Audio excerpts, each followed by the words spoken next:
What's so extremely popular today? Well, SUVs, check. Chrome, check. And piano black plastic, check.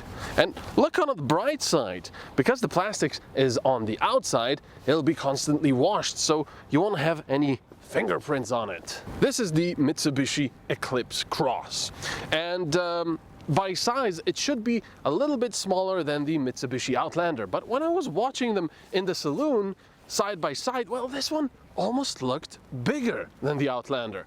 Of course, it does have its rear cut off much sooner than the Outlander, but despite that, if I can open the boot without it beeping, if we take this off, it's actually quite enormous. And you also get this nice little rubber mat, so you can have, I don't know, a dog in there that can even pee, because, well, it's not gonna go anywhere. And beneath that, you've got even more space. Lots of space. Cars often have these pointless small spaces under the trunk, just enough for a screwdriver snapped in two. Not in this one, though. I like the Eclipse Cross. It looks modern. With plenty of chrome, it'll attract curious gazes, but will stop before making people sick of it.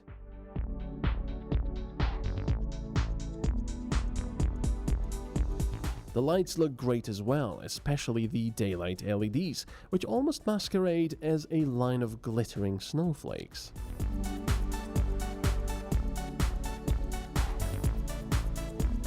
Most of the equipment packages feature halogen lights, while the two most expensive ones swap that for adaptive LEDs.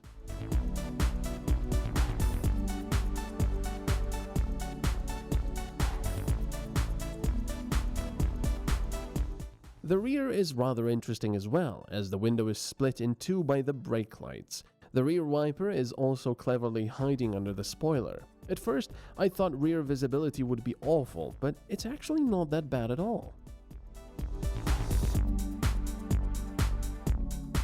So, because there's so much space in the boot, you'd think there wouldn't be much space in the back for the rear legroom, but there's actually quite a lot. And this car also has another ace up its sleeve, and that's the fact that the rear seats can move backwards and forwards, and they can also fold, which means you can have quite a lot of space in the back, and also, I don't know, transport some longer items like skis.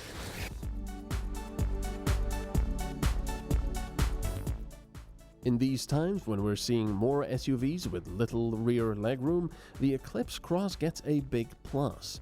If you don't have a lot of luggage to drive around, your kids will be able to ride as kings. Well, not like they don't already.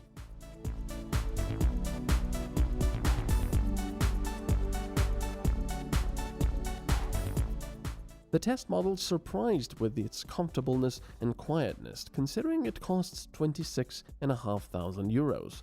Quite a lot of car for what you're paying.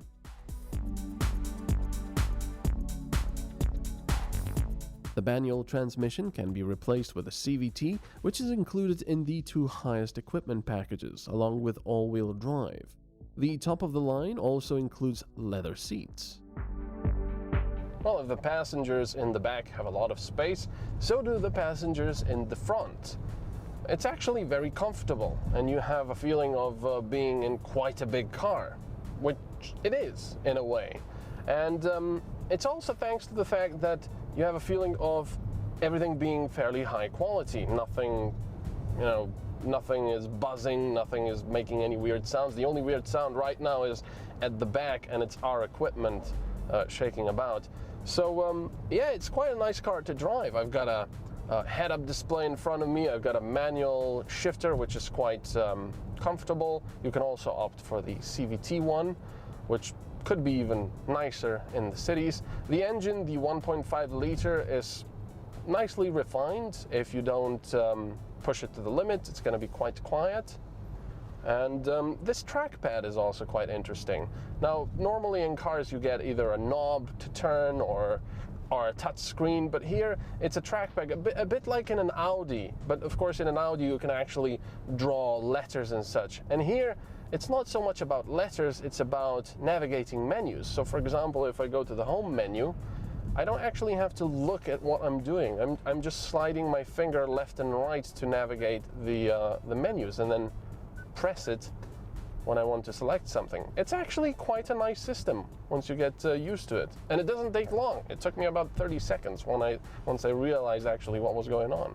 So, yeah, not bad.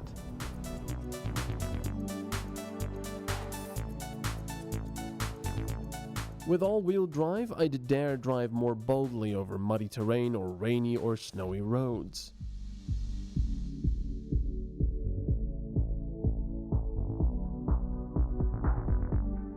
Right now, only the 1.5-liter petrol is available, with 120 kilowatts or 163 horses.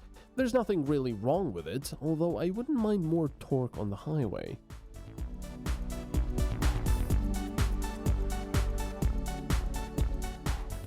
The base Eclipse Cross starts at €22,000, while you'll be paying €34,000 for the CVT, all-wheel drive one with all of the equipment.